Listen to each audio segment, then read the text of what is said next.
Hello friends, આપણે આગળના સેશનમાં જોયો હતો theorem compact subset of metric space are close.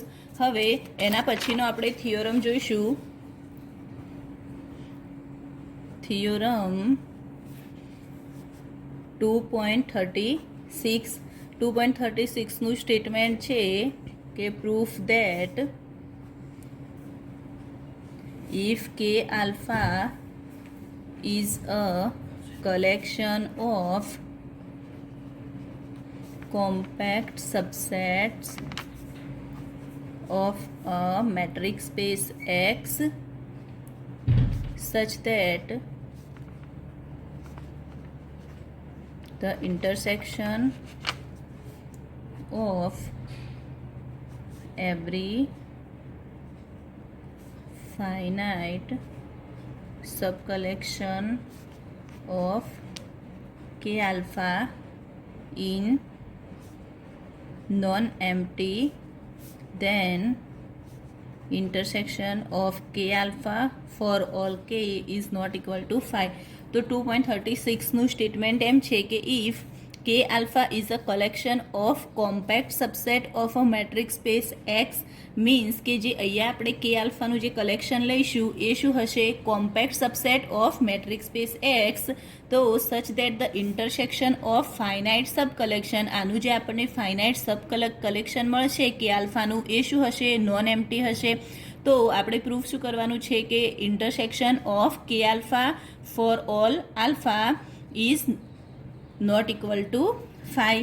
તો હવે એ પ્રૂફ કરવા માટે આપણે પહેલાં લખીશું કે અહીંયા આપણને આપેલું શું છે? If K alpha is a collection of compact subset of a metric space X. તો પહેલાં let K alpha is a collection of compact subsets of a metric space X.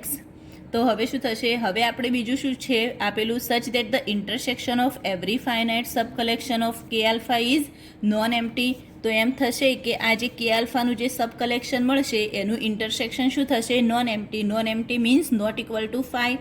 તો such that intersection of K alpha I, આ મેં જે કે આલ્ફાનું સબ collection લીધું એ શું થશે? 1 to m, અહીંયા મેં શું લીધું? 1 to m લીધું, એ શું થશે? Is not equal to 5. કેમ કે અહીંયા આપણને શું આપ્યું છે? Is non empty. તો અહીંયા હું જ્યારે ફોર m લઈશ, m is equal to 2, 3, 4, 5 so on. બરાબર. તો આને આપણે આપી દઈશું સ્ટાર. હવે now fix a number k1 of K alpha. હવે હું જે આ કે આલ્ફા લીધો એમાંથી હું એક ફિક્સ નંબર લઈશ k1, પરંતુ આપણને શું છે અહીંયા કે આલ્ફા છે એ શું છે? Compact subset of a metric space X.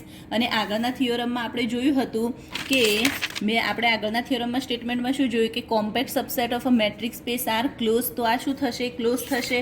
અને આપણે જ્યારે અહીંયા શું આપેલું છે? કોમ્પેક્ટ. તો એના માટે આપણે શું કરવું પડશે? ઓપન લેવું પડશે. તો એના માટે થઈ અને હું અહીંયા લઈશ નાવ, હું અહીંયા કે આલ્ફાની જગ્યાએ શું લઈ લઈશ? કે આલ્ફા કોમ્પ્લિમેન્ટ. તો એને હું નામ આપી દઈશ જી આલ્ફા. તો now let G alpha is equal to K alpha complement for all alpha, then G alpha is an open set for every alpha. હવે આનું રીઝન શું લખીશું અહીંયા? આ કેમ લીધું મેં? તો ફોર ઓલ આલ્ફા કે alpha is compact, so all alpha k alpha is close. તો ક્લોઝ થશે. ક્લોઝ છે એક શેના પરથી આપણને ખબર પડ્યું? C theorem 2.34. હવે શું જોઈશું આપણે? અહીંયા આપણને આપેલું જ છે કે જી આલ્ફા મેં શું લીધો? Is equal to K alpha compliment. હવે આપણે અહીંયા શું લીધું? k1 of K alpha. તો અહીંયા જે k1 હશે એનો એક પણ પોઈન્ટ અહીંયા જે છે કે આલ્ફા એને બિલોંગ કરશે નહીં. તો આપણે અહીંયા લખી શકાય કે now let no point of k1 belongs to every K alpha. અહીંયા શું છે? k1 is no point of k1 belongs to every કે આલ્ફા બધા જ જે કે આલ્ફા હશે એને K1નો પોઈન્ટ બિલોંગ કરશે નહીં. તો અહીંયા આપણે આ રીતે લખી શકાય. અહીંયા આપણને પહેલાં તો શું આપ્યું છે, કે આલ્ફા એ કોમ્પેક્ટ છે. કોમ્પેક્ટ હશે તો આપણે એનું યુનિયન લઈશું શેનાથી, તો union of K alpha કોમ્પ્લિમેન્ટને content કરશે. અહીંયા મેં કેમ કે આલ્ફા કોમ્પ્લિમેન્ટને કન્ટેન કર્યું, કેમ કે અહીંયા મેં કે આલ્ફા એ શું લીધું, અહીંયા G alpha is an open cover of alpha. જેમ કે જી આલ્ફા મેં શું લીધું, કે આલ્ફા કોમ્પ્લિમેન્ટ, જ્યાં કે એ શું હતો, કોમ્પેક્ટ હતો. કે આલ્ફા એ કલેક્શન છે એનું કોમ્પેક્ટનું કલેક્શન હતું અહીંયા. તો કોમ્પેક્ટનું કલેક્શન હશે તો આપણે ઓપન કવર જોઈશે. તો એના માટે થઈ અને અહીંયા K1 content union of K alpha compliment, જ્યાં union of K alpha compliment એ શું થશે, યુનિયન ઓફ જી આલ્ફા, જ્યાં જી આલ્ફા એ શું છે, જી આલ્ફા કલેક્શન જે લીધું એ શું હશે, ઇઝ એન ઓપન કવર. હવે ઓપન કવર મળી ગયું. તો હવે જોઈશું ફોર K1 માટે આપણે જોઈશું but K1 is compact. K1 શું છે, આપણે અહીંયા કે આલ્ફા જે લીધું એ આખું કલેક્શન લીધું કોમ્પેક્ટનું, તો એમાં જે K1 લીધું એ બી શું થશે, કોમ્પેક્ટ થશે. કોમ્પેક્ટ થશે તો ફાઇનાઇટ સબકવર એક્ઝિસ્ટ થશે. તો આપણે અહીંયા લખીશું ધેર એક્ઝિસ્ટ ફાઇનાઇટ સબકવર. તો અહીંયા હું લઈશ alpha1, alpha2 so on alpha n such that finite subcover exist થશે. તો એની definition wise K1 subset union of K alpha I, જ્યાં મેં આઈ એ શું લીધા 1 થી n, કે આલ્ફા આઈ લઈશ union of K alpha I compliment અહીંયા લેવા પડશે. અને એ શું છે, કેમ કે અહીંયા મેં ફાઇનાઇટ સબ કવર લીધું છે એનું, અહીંયા K1 યુનિયન કે આલ્ફા કોમ્પ્લિમેન્ટ હતું. હવે જ્યારે ઓપન કવર તો મળી ગયું, પરંતુ ઓપન કવર મળશે તો ફાઇનાઇટ સબ કવર એક્ઝિસ્ટ થશે. તો ફાઇનાઇટ સબ કવર બી એક્ઝિસ્ટ થયું. હવે આને શું લખી શકાશે, union I is equal to 1 to n G alpha આઈ.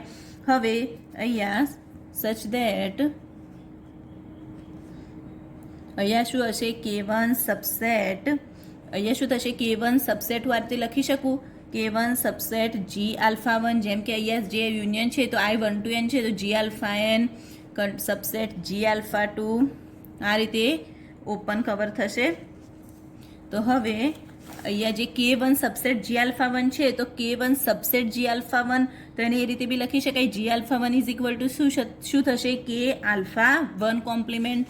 તો અહીંયા એ રીતે લખી શકાય કે K1 સબસેટ કે આલ્ફા 1 કોમ્પ્લિમેન્ટ યુનિયન કે alpha 2 compliment union so on કે આલ્ફા n કોમ્પ્લિમેન્ટ, આ રીતે થશે. હવે અહીંયા K1 સબસેટ, અહીંયા હું જે બધા જે કોમ્પ્લિમેન્ટ છે એને કોમન લઈ લઈશ, તો અહીંયા શું થશે, જે ઇન્ટરસેક્શન થશે. તો આપણે લખીશું કે alpha 1 intersection K alpha 2 intersection K alpha 3 so on intersection K alpha n. બધા આખા સેટનો આપણે કોમ્પ્લિમેન્ટ લઈ લીધો. તો અહીંયા શું થશે, K1 ઇન્ટરસેક્શન, હું અહીંયા જો બંનેનું ઇન્ટરસેક્શન કરીશ તો આ શું થઈ જશે, 5 મળશે. કેમ કે અહીંયા આપણે રીઝન જોયું જ હતું કે no point of K1 belongs to every K alpha. K આલ્ફાનું એક પોઈન્ટ અહીંયા આપણે જ્યારે K1નું કે આલ્ફા 1 સાથે ઇન્ટરસેક્શન કરીશું, કે આલ્ફા 2 સાથે, કે આલ્ફા 3 કોઈ બી સાથે ઇન્ટરસેક્શન કરીશું તો એક પણ પોઈન્ટ મળશે નહીં. તો અહીંયા આ રીતે લખાય કે K1 intersection K alpha 1 intersection K alpha 2 so on કે alpha n is equal two શું થઈ ગયું, 5 મળી ગયો. કેમ કે એક પણ પોઈન્ટ આમાં મળશે નહીં. તો ઇઝ ઇક્વલ ટુ શું થઈ ગયું, 5 થઈ ગયું. અને આ તો શું મળી ગયું, which is contradiction with star. અહીંયા શું થઈ ગયું, ઇઝ કોન્ટ્રાડિક્શન વિથ સ્ટાર. હવે તો આના પરથી લખી શકાય કે જ્યારે અહીંયા K1નું અહીંયા જ્યારે કરીશું કે આલ્ફા n કોમ્પ્લિમેન્ટ, આના કોમ્પ્લિમેન્ટ સાથે કરીશું તો અહીંયા ઇઝ ઇક્વલ ટુ શું થશે, 5 થશે. તો વિચ ઇઝ કોન્ટ્રાડિક્શન, તો hence our assumption is wrong. તો ઇન્ટરસેક્શન ઓફ કે આલ્ફા જે લીધું, આલ્ફા બિલોંગ્સ ટુ આઈ, એ શું થઈ જશે, નોટ ઇક્વલ ટુ 5. તો હવે આપણે જોઈએ કે થિયોરમમાં આપણે શું જોયું, પહેલાં તો તમને કે આલ્ફા કલેક્શન આપ્યું હતું, તો આપણે કોમ્પેક્ટ સેટનું કલેક્શન લઈ લીધું. અને એનું શું કીધું છે કે એનું ફાઇનાઇટ સબ કલેક્શન એ શું હશે નોન એમ્પ્ટી. તો અહીંયા નોન એમ્પ્ટી થયું. હવે અહીંયા જે નોન એમ્પ્ટી થયું તો અહીંયા જ્યારે એક બી કે આલ્ફાનો હું એક ફિક્સ નંબર K1 લઈશ, જેમાં K1 એ શું છે, અહીંયા જ્યારે આપણે આગળના થિયોરમમાં જોયું હતું કે એ શું હશે, કે આલ્ફા એ કોમ્પેક્ટ હશે તો કે આલ્ફા એ શું થઈ જશે, ક્લોઝ થઈ જશે. પરંતુ અહીંયા તો શું છે, અહીંયા ક્લોઝ હશે તો આપણને ઓપન કવર મળે નહીં. તો આપણે શું કરવું પડશે, કે આલ્ફા કોમ્પેક્ટ છે તો એના માટે થઈને ઓપન બનાવવા માટે થઈ અને આપણે આનો કોમ્પ્લિમેન્ટ લઈ લઈશું, એને કહીશું જી આલ્ફા. તો G alpha is an open for every alpha. હવે કોઈ બી એક K1નો એક બી પોઈન્ટ કે આલ્ફાને બિલોંગ કરશે નહીં. તો આપણે આ રીતે લખી શકાય કે K1 subset union of K alpha compliment. જો K1 એ કે આલ્ફાને બિલોંગ નહીં કરે તો કોને કરશે, કે આલ્ફા કોમ્પ્લિમેન્ટને કરશે. કે આલ્ફા કોમ્પ્લિમેન્ટને કરશે તો એના યુનિયનને બી કરશે. અને જ્યારે આપણે કે alpha complement is equal two શું લીધું હતું, જી આલ્ફા. તો અહીંયા યુનિયન ઓફ જી આલ્ફા. હવે આપણે K1 માટે જોઈએ તો K1 એ શું છે, કોમ્પેક્ટ છે એનું. તો કોમ્પેક્ટ હશે તો ફાઇનાઇટ સબ કવર બી એક્ઝિસ્ટ થશે. તો આ રીતે ફાઇનાઇટ સબ કવર એક્ઝિસ્ટ થશે. તો આના પરથી આપણે આ રીતે લખી શકાય કે K1 subset union of K alpha complement is equal to K alpha complement is equal to આપણે શું લીધું, જી આલ્ફા. તો અહીંયા K1 subset union of g, અહીંયા સબસેટ જી આલ્ફા 1 જી આલ્ફા 2 થી આપણે જી આલ્ફા n થશે. હવે આને આપણે આ રીતે બી લખી શકાય કે આલ્ફા K1 સબસેટ, કેમ કે અહીંયા જી આલ્ફા 1 તો અહીંયા શું થશે, is equal to K alpha 1 compliment થશે. તો અહીંયા કે આલ્ફા 1 કોમ્પ્લિમેન્ટ, કે આલ્ફા 2 કોમ્પ્લિમેન્ટ, કે આલ્ફા n કોમ્પ્લિમેન્ટ. તો હવે હું જ્યારે આ બંને ઉપર બધાનું કોમ્પ્લિમેન્ટ લઈ લઈશ તો અહીંયા જ્યારે ઇન્ટરસેક્શન કરીશ તો અહીંયા તો શું મળશે, 5 મળશે. કેમ કે હું K1 ને કે આલ્ફા 1 સાથે આ કોઈ બી સાથે ઇન્ટરસેક્શન કરીશ તો એક પણ પોઈન્ટ મળશે નહીં. અને આ શું થઈ જશે, વિચ ઇઝ કોન્ટ્રાડિક્શન. શાનાથી, કેમ કે અહીંયા તો આપણે શું હતું કે જ્યારે તો આપણે ફાઇનાઇટ સબ કવર જે મળશે એ શું થશે, નોટ ઇક્વલ ટુ 5. પરંતુ અહીંયા તો આપણને 5 થઈ ગયું. તો આ કોન્ટ્રાડિક્શન થઈ ગયું સ્ટાર સાથેનું. ધેન્સ અવર એઝમ્પશન ઇઝ રોંગ. આપણું એઝમ્પશન આપણે જે ધાર્યું એ શું ખોટું પડ્યું. તો એના પરથી કહી શકાય કે intersection K alpha is not equal to 5.